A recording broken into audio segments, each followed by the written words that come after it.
রবিবার ১৬ জুন ফজর থেকে ২০ জুন বৃহস্পতিবার আসর পর্যন্ত আইয়ামে তাশরিকের ওয়াজিব তাকবীরের আমল। জিলহজ মাসের ৯ তারিখ ফজর থেকে ১৩ জিলহজ আসরের সালাত পর্যন্ত প্রত্যেক ফরজ সালাতের পর একবার তাকবীরে তাশরিক পাঠ করা ওয়াজিব। প্রাপ্তবয়স্ক সকল নারী পুরুষের উপর এই ২৩ ওয়াক্ত সালাতের পর তাকবীর পাঠ করা আবশ্যক। যদি কেউ এই তাকবীর পাঠ না করে তাহলে তিনি গুনাহগার হবেন। রাসূলুল্লাহ সাল্লাল্লাহু আলাইহি ওয়াসাল্লামের শাফায়াত লাভের দোয়া।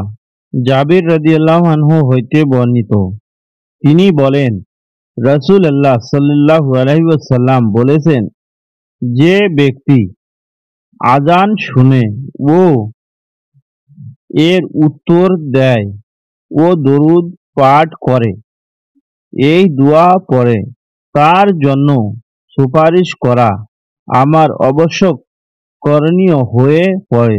দোয়া হলো, আল্লাহুম্মা রাব্বাহা জিহিদ্দা ওয়াতি তামাতি ওয়াস সালাতি কয়মাতি ওয়াতি মুহাম্মাদান নীল ওয়াসিলাতা ওয়াল ফাদিহা ওয়ার আশাহু মক্কা মা মাহমুদা লিল্লাজি ওয়া আদতা। অর্থ, হে আল্লাহ, এই পরিপূর্ণ আবহান ও প্রতিষ্ঠিত সালাতের প্রভু, তুমি মুহাম্মদ সাল্লাল্লাহু আলাইহি ওয়াসাল্লামকে দান করো ওয়াসিলা, সুমহান মর্যাদা ও প্রশংসিত স্থানে পৌঁছাও তাকে।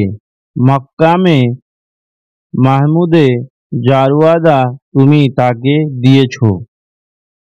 কিয়ামতের দিন তার জন্য আমার শাফায়াত আবশ্যকীয়ভাবে হবে।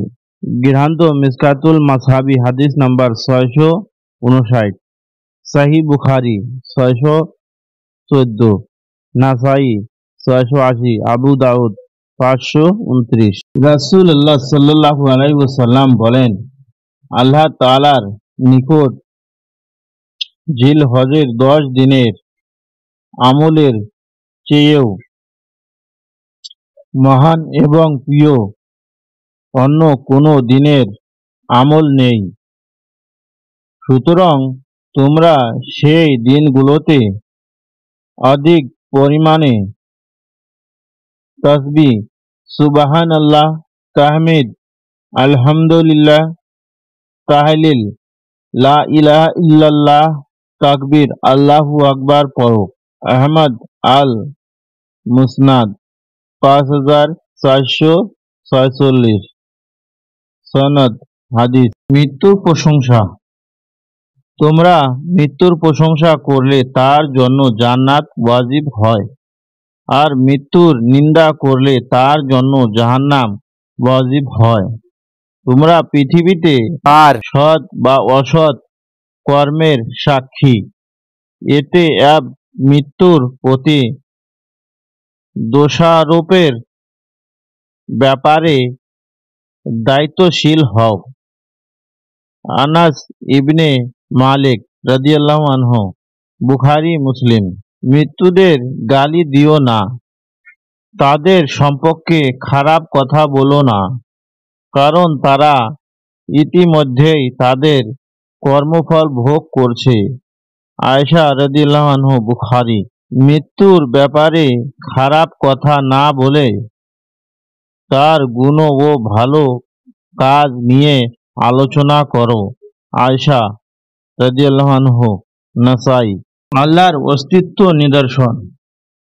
ইমাম শাফি রাহমাতুল্লাহ এর কাছে আল্লাহর অস্তিত্বর ব্যাপারে প্রশ্ন করা হলে তিনি জবাব দিলেন, তুত গাছের পাতা এক, তার রং এক, স্বাদ এক, রসও এক, গরু, ছাগল, হরিণ, মাকড়, মৌমাছি, গুটি পোকা, বৃত্তাকার বহু প্রাণী ও কীট পতঙ্গ তার পাতা খায় ও রস পান করে, অথচ গুটি পোকা দেয় রেশম, মৌমাছি দেয় মধু, গরু ছাগল দেয় দুধ ও গোবর, এবং হরিণ মেষ্ক উপহার দেয়। একই পাতার এইভাবে বিভিন্ন উপাদান সৃষ্টি পেয়েছেন। কি কোনো কৌশলী সৃষ্টির অস্তিত্ব অনুভব হয় না? তিনি আমাদের মহান সৃষ্টিকর্তা আল্লাহ তাআলা। তাফসির ইবনে কাসির সূরা বাকরা 21-22।